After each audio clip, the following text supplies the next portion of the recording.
لوگ نماز اس لیے شروع کرتے کہتے ہیں میں 5 نمازیں بھی پڑھتا ہوں، میں صدقات بھی کرتا ہوں، کام میرا پھر نہیں چلتا. تو میں کہتا ہوں تمہیں پتہ ہی نہیں، نمازی کے لیے تو آزمائش ہے.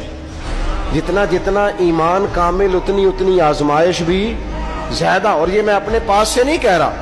حضرت ابو سعید خدری رضی اللہ تعالیٰ عنہ فرماتے ہیں میں نبی پاک علیہ الصلوۃ والسلام کی خدمت میں حاضر ہوا اور حضور کے دست مبارک کو چومنے کے لیے میں نے اپنے ہاتھ جب آگے کیے تو تپش تھی،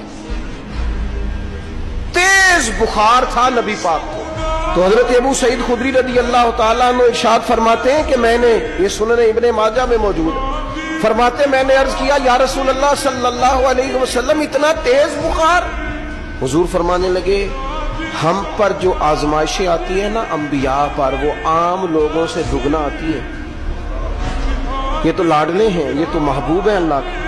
فرمایا عام لوگوں سے دگنی آزمائش آتی ہے، لیکن فرمایا ہمارا رب بڑا کریم ہے، ہمیں اجر بھی ڈبل ہی عطا کرتا ہے، ہمیں اجر بھی ڈبل ہی عطا کرتا ہے. تو حضرت ابو سعید خدری کہتے موقع اچھا تھا، میں نے ایک سوال بھی کر دیا. میں نے کہا یا رسول اللہ صلی اللہ علیہ وسلم بتائیے نا بھلا دنیا میں زیادہ آزمائشیں کن کو آتی ہیں؟ تو حضور فرمانے لگے سب سے زیادہ آزمائشیں اللہ کے انبیاء کو آتی ہیں، نبیوں کو آتی ہیں.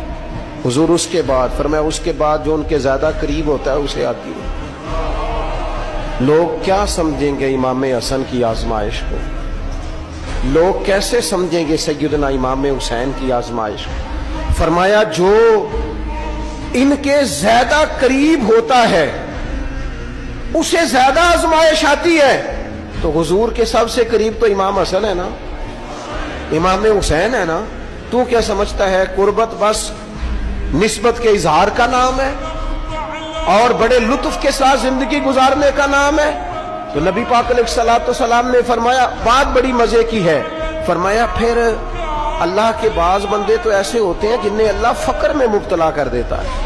فرمایا ان کے پاس صرف ایک چادر رہ جاتی ہے، اتنا فقر ان کے پاس آتا ہے.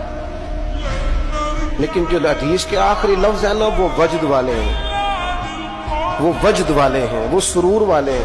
ہمارا یہ مزاج ہوتا ہے کہ میٹھا میٹھا کھا جاؤ اور ذرا کڑوا آ جائے تو سویرے بھی رو شام بھی رو، حال ہی کوئی نہیں، غریبی بڑی، پریشانی بڑی، حضرت صاحب گھر سے بیماری جاتی نہیں. اور جناب کیا بتائیں، بعض لوگ تو ایسے ہیں جن کی بات سن کے لگتا ہے زندگی میں کبھی سوئے ہی نہیں، اتنے بڑے بڑے دکھ سناتے ہیں.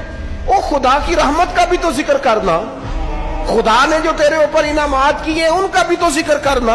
ان کا تذکرہ ہی نہیں کر رہا میرا بھائی.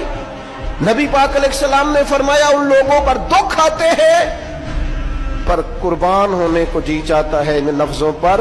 حضور فرمانے لگے وہ رب کی طرف سے آنے والے دکھ پر بھی اس طرح راضی ہوتے ہیں جس طرح تم میں سے کوئی راحت ملنے پر راضی ہوتا ہے. سکون والی چیز ملنے پر جس طرح تم راضی ہوتے ہو اس طرح وہ دکھوں پر بھی راضی ہوتے ہیں. دکھ قبول محمد بخشا، دکھ قبول محمد بخشا. پر ایک شرط لگائی چھوٹی سی میاں صاحب نے، انہوں نے کہا 100 دفعہ قبول ہے، دکھ 100 دفعہ قبول. دکھ قبول محمد بخشا پر راضی رہن پیارے. یہ شرط یہ ہے کہ تو راضی رہ، تو راضی رہ. دکھ قبول محمد بخشا، راضی رہن پیارے. اور حضرت سلطان صاحب کہنے لگے ایسا کیتی ہے جان حوالے رب دے، ایسا عشق کمایا ہے اسی مرن تو پہلو ہی مر گیا، باہو تا مطلب نو پایا ہے.